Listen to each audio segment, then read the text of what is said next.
tiba-tiba di depan saya sudah ada orang, jadi saya shock banget gitu ya. Kaget kan kok ada orang tiba-tiba di depan saya. Dan pemerkosaan bukan topik yang kerap dibahas secara terbuka. Banyak wanita korban pemerkosaan butuh waktu bertahun-tahun hingga mereka punya keberanian untuk bicara. Keberanian itu adalah bentuk perlawanan, tapi bukan dalam arti balas dendam. Perlawanan mengalahkan stigma buruk sebagai korban perkosaan dan mengalahkan ketakutan untuk bangkit sebagai pribadi yang memiliki masa depan. Sahabat, sesaat lagi kita akan berbincang-bincang lebih mendalam dengan seorang wanita yang dengan keberanian melewati tahun demi tahun memberikan sebuah perlawanan, namun dengan memberikan pengharapan khususnya bagi mereka, para wanita korban pemerkosaan. Wah, sekarang jadi lembaga kesejahteraan sosial anak rumah pengharapan baru. iya betul. Ya, visinya luar biasa nih. Iya. Menjadi seorang kasih dan pengharapan dalam kebenaran bagi anak terlantar. Berarti anak yang memang harus dibina di sini. Iya, ini ada Situ ada girls room Iya, 1, girls room 2, 3. Artinya Iya. satu kamar ada berapa anak? satu kamar itu ada 4 sampai 6 anak.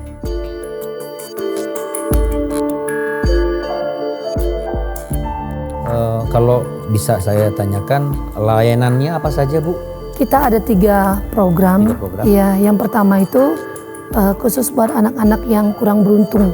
Ya, maksud dari kurang beruntung ini mereka mengalami seperti kekerasan seksual atau kekerasan fisik atau karena perekonomian orang tuanya sakit-sakitan, seperti itu. Ya, artinya tempat ini ada karena adanya dengan nama pengharapan itu. Iya. Berarti memang ada satu fokus yang menjadi bagian yang inti, tapi bukan berarti mengabaikan yang lain. Iya. Yaitu bicara mengenai bagaimana mereka menjadi korban dalam tanda kutip, entah mungkin itu kata korban kekerasan seksual, termasuk pemerkosaan di sana. Iya. Nanti kita ngobrol di mana? Di sini apa di Boleh di bawah. di bawah ya, Bu? Iya. Sambil santai-santai. Iya.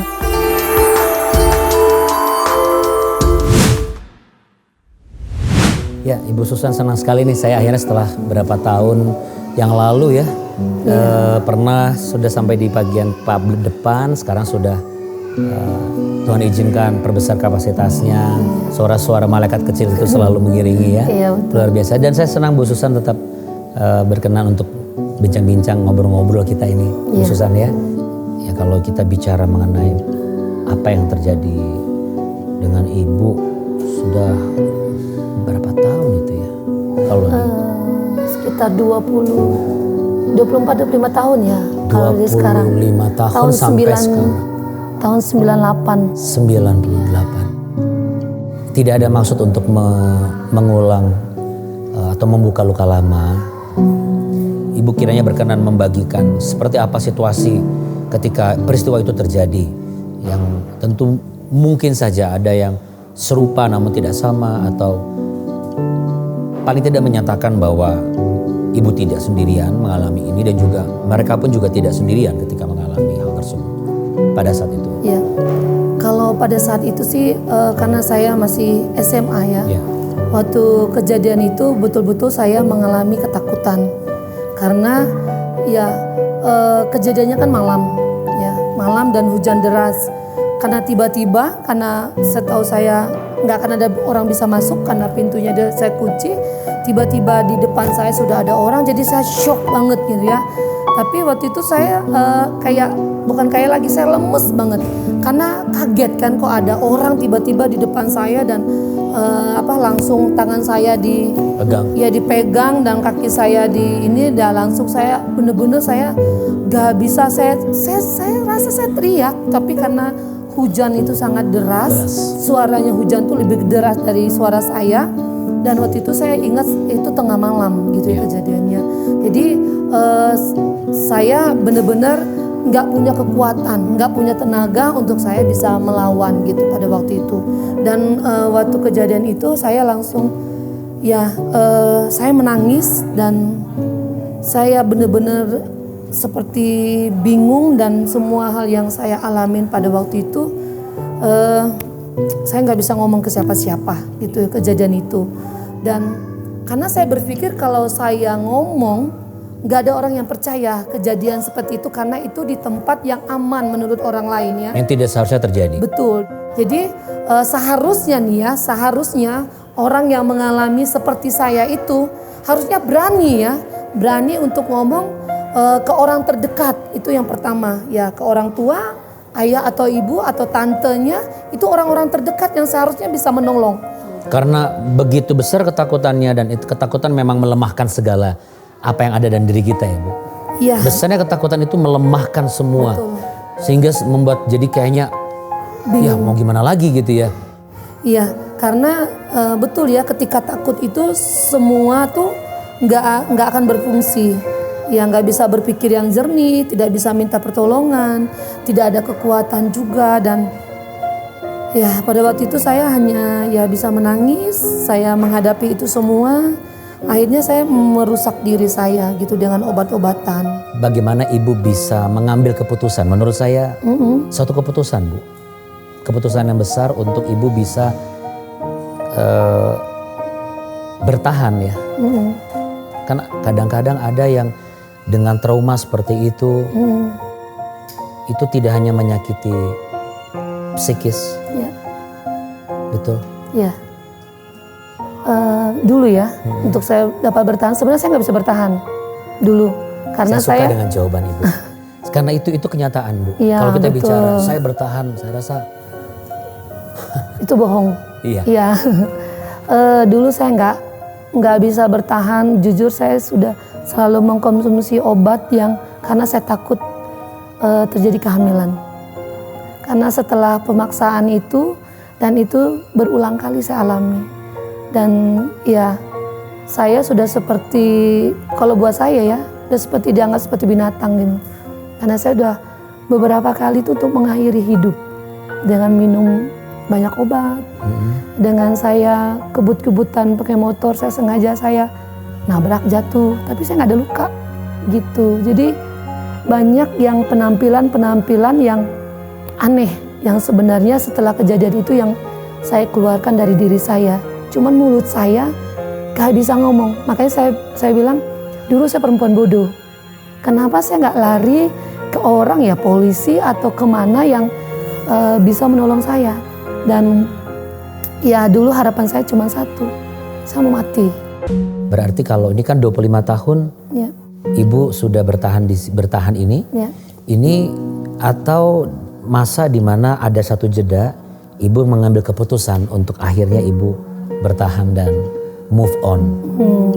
Untuk saya move on itu saya banyak mengalami pemulihan secara pribadi sebenarnya dari Tuhan. Seperti apa Bu? Sebenarnya waktu kelas 3 SMA itu pada waktu saya minum obat, saya udah nulis semua surat supaya nggak diusut kematian saya gitu ya. Ya. Waktu saya sudah minum obat tuh saya sadar, gak tahu dalam hati saya harus berdoa. Saya berdoa, saya tuh di situ saya tahu Tuhan itu ada sama saya. Waktu saya doa, saya nyanyi, itu ruangan biru semua, putih biru semua. Dan di situ saya nangis, gak ada yang melayani saya. Jadi saya nangis sendiri, saya ya pelepasan ya, saya muntah sendiri, saya bisa ngomong apa aja sama Tuhan. Nah dari situ saya ngerasa kayak ada kekuatan yang baru, ya. Itu saya ingat kelas 3 kayaknya. Makanya antara saya oke Tuhan, Tuhan mau kasih saya kemana, Tuhan mau bawa saya kemana gitu. Kita tidak bisa mengulang kembali waktu yang sudah ada, tetapi kita bisa menciptakan kesempatan baru dan waktu yang baru ketika waktu berjalan ke depan. Iya. Untuk para sahabat-sahabat wanita kita yang bukan kebetulan menyaksikan pembicaraan kita pada saat ini, merasakan hal yang sama, tidak berkuasa dan tidak kuasa untuk lari, untuk berteriak, karena rasa takut itu di luar dari akal, pikiran, dan teori yang bisa kita buat, ya kan? Betul. Encouragement Ibu untuk semua wanita yang memiliki pengalaman dan juga perasaan ketidakberdayaan saat ini. Iya. Apa yang bisa Ibu bukan nasihati tapi bagikan berdasarkan based on pengalaman Ibu sendiri, karena itulah yang menjadi kenyataannya. Karena Ibu masih marah, tetap pasti marah pastinya. Kesal karena kenapa? Tapi kan kita tidak end up di situ, Iya. tidak menjadi dendam gitu. Tapi ada satu pelayanan, ada satu, boleh saya katakan, sejarah baru. Ibu menciptakan sejarah baru dan tidak menyerah dengan sejarah yang lama. Iya. Ya, apa yang bisa Ibu sampaikan? Pesan saya buat teman-teman yang alami seperti saya sih, yang pertama, ya kalau memang itu sudah terjadi, ya harus berani berbicara ya. Pertama pada diri sendiri, itu yang pertama tuh. Memperkatakan kepada diri sendiri. Ya, memperkatakan kepada diri sendiri apa yang kita alami gitu. Memang saya mengalami pemerkosaan, memang apa yang saya miliki sudah direnggut gitu ya. Nah dari itu ketika ini yang saya alami ya, ketika saya bisa memperkatakan itu dan saya bisa menerima, saya punya kekuatan untuk saya bisa terbuka kepada orang yang tepat ya, untuk mencari pertolongan, harusnya seperti itu ya, mencari pertolongan untuk menyembuhkan gitu ya, karena rasa marah, rasa tidak terima itu ada gitu ya, dan walaupun sudah sekian lama itu masih ada gitu loh. Jadi penting sekali untuk mencari pertolongan yang tepat untuk bisa terbuka dengan apa yang kita alami, hanya untuk ada orang yang mendengar ya, bukan menghakimi. Ya, jadi buat teman-teman yang mengalami hal seperti ini ya, kalau saya bilang seburuk apapun hidup kamu, sejelek apapun masa lalumu, Tuhan tidak memandang masa lalumu. Yang Tuhan pandang adalah bahwa Dia menciptakan kamu. Waktu Tuhan menciptakan manusia itu nggak dikasih masa lalu, ya, tetapi kehidupan yang baru gitu loh.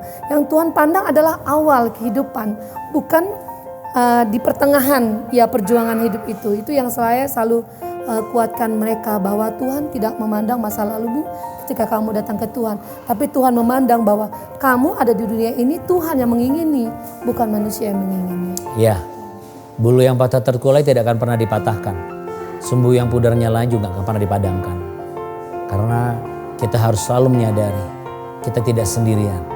Melalui sosok Ibu Susan Nurmala dan suaminya dan pergerakan dari Rumah Pengharapan ini, ada satu yang dapat kita simpulkan. Ada Tuhan yang sangat peduli.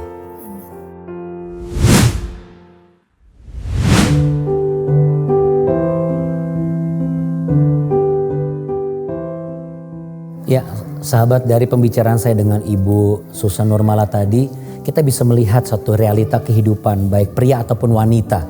Walaupun memang pada umumnya wanita selalu menjadi korban dari tindakan pelecehan seksual khususnya, ataupun yang bisa dikatakan sebagai tindakan pemerkosaan. Karena sesuatu yang berharga yang sudah ditanamkan dan dijaga dengan begitu baik harus direnggut hanya karena kepuasan atau dendam atau birahi sementara bagi si pelaku. Bagaimana saya bisa katakan ini? Karena sebenarnya hubungan seksual yang benar adalah terjadi dan diharapkan khususnya bagi setiap orang, terutama wanita, adalah sesuatu yang dilakukan dengan kasih sayang yang tulus, penerimaan, dan juga dihiasi dengan kasih sayang yang benar-benar apa adanya, tidak disertai dengan pemaksaan, bahkan bukan untuk kepuasan sementara. Saya percaya bahwa kejujuran adalah hal yang paling penting untuk kita bisa melangkah ke tahap berikutnya. Kita harus jujur. Ada kemarahan ketika apa yang menjadi hak kita direnggut, apa yang berharga itu diambil. Ibu Susan Nurmala mengatakan dan mengakui bahwa memang 3 tahun pertama, 4 tahun pertama merintis, tetapi masih juga merasakan sesuatu bahkan sampai saat ini juga. Namun sudah punya tujuan yang berbeda. Adalah ketika ia mulai menyadari bahwa benar tidak bisa menyimpan sendiri. Semakin disimpan sendiri, kita akan semakin sakit. Kita akan semakin perih. Psikologis kita akan semakin carut marut. Kita akan semakin hancur. Namun di mana kita menemukan dukungan itu? Kalau Anda bertanya-tanya, saya ingin curhat, saya ingin ngomong, saya tidak punya siapa-siapa. Karena tidak ada yang bisa saya percaya. Bagaimana kalau saya berikan 2 pilihan hari ini? Pilihan yang pertama adalah saya akan perkenalkan Anda kepada pribadi yang siap hanya mendengarkan. Karena dari mendengarkan apa yang Anda sampaikan, disitulah akan ditemukan jalan yang terbaik yang akan diterapkan dan didoakan bersama-sama untuk sampai kepada titik di mana bisa menerima dan menggoreskan sejarah baru dalam kehidupan setiap orang yang sudah merasa tidak punya harapan lagi. Sahabat 24 adalah sahabat baru Anda yang bisa Anda percaya. Your secret is safe with us. Tidak akan digembar-gemborkan ke sana kemari karena sifatnya adalah mendengarkan. Tapi ini pun pilihan. Karena ini saya bisa katakan sebagai panggilan juga. Katakanlah saya belum terpanggil. Tapi Anda mengakui itu saya. Apa yang dibicarakan oleh saya dengan Ibu Susan Nurmala, Anda mengatakan itu hidup saya. Itu posisi saya. Tapi saya belum berani untuk bisa menelpon dan bicara secara lugas. It's okay.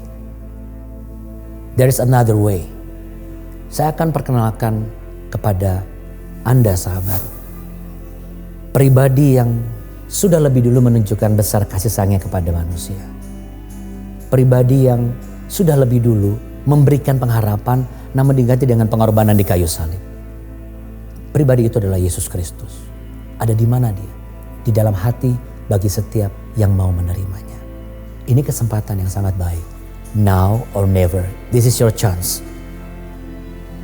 Begitu Anda menerima pribadi Yesus Kristus, Anda mengakuinya, maka Anda bisa dengan secara terbuka, Anda nangis. Anda meluapkan segala yang selama ini Anda simpan. Mau sampai kapan Anda sembunyi? Saya bicara dari semua sisi. Terkadang kita tidak juga cukup memperhatikan orang-orang sekitar kita. Karena apa? Karena kita sudah keburu tumpul hati nuraninya. Karena tidak ada Tuhan di sana yang benar-benar hidup dan menghidupkan kehidupan kita. Saya mau mengajak Anda untuk mengaku dengan mulut kita. Ikuti kata-kata ini. Tuhan terima kasih. Dengan tanganmu Engkau bentuk. Aku segambar dan serupa dengan Engkau. Tuhan terima kasih. Hanya Engkau yang satu-satunya memberitahukan kepadaku bahwa hidupku ada dalam tangan-Mu Tuhan. Tuhan terima kasih. Sekalipun apa yang Kau alami di mata dunia adalah ketidakadilan. Hal yang jauh dari rasa perih kemanusiaan. Aku akui aku marah Tuhan. Aku akui aku sakit Tuhan. Aku perih, seluruh bagian hidupku sakit. Karena apa yang aku jaga selama ini direnggut secara paksa. Aku pun dianggap dan dipandang sebagai penyebab dari apa yang ku alami selama ini. Tetapi saat ini aku mengizinkan Engkau menyelamatkan hidupku. Engkau adalah juru selamatku. Sebut namanya, Tuhan Yesus. Engkaulah penyelamatku. Dan saat ini aku percaya aku ada di tangan-Mu, ada di pikiran-Mu, dan ada di hati-Mu. Aku yakin di dalam tangan-Mu aku bisa diperbaharui. Di dalam kasih-Mu aku diberi kesempatan untuk memperbaiki kesalahan yang pernah kubuat. Sebab kematian-Mu di kayu salib adalah agar aku yang tidak berpengharapan mampu melihat hidupku berharga dan mulia. Dan masih ada satu pribadi yang mengasihi. Aku lepaskan pengampunan bagi mereka yang merenggut apa yang menjadi hak istimewaku, yang merenggut yang berharga di dalam hidupku. Tetapi pengenalanku denganmu saat ini membuatku sadar apa yang kuanggap berharga dan hilang sesungguhnya belum hilang. Sebab aku memiliki Engkau jauh lebih berharga dari apa yang kujaga selama ini, yaitu anugerah keselamatan yang daripada-Mu. Dalam nama Yesus aku berdoa. Amin. Amin. Ya. Sahabat, bagaimana rasanya untuk bisa mendapatkan dukungan? Saya percaya itu yang kita butuhkan kan. Nah, bayangkan ada orang-orang di sekitar kita yang sebenarnya mereka tuh butuh dibukakan jalan. Apakah kita akan diam saja? Sekalipun kita bukan korban, sekalipun kita bukan pelaku, tapi bagaimana jikalau Anda menyaksikan program ini, ada satu tuntunan dan Tuhan mengatakan di dalam hati nuranimu, bantu mereka. Bagaimana caranya? Hubungi Sahabat 24. Mereka akan mendengar, nanti mereka bersama-sama akan menemukan jalan terbaik dan menjangkau mereka, menyadarkan mereka, dan menyatakan bahwa jangan menyerah. Sebab masa depanmu itu sungguh masih ada. Dan pengharapanmu tidak akan pernah hilang. Dari mendengarkan akan ditemukan jawaban. Dan jawaban itu hanya ada di dalam Yesus Kristus Tuhan.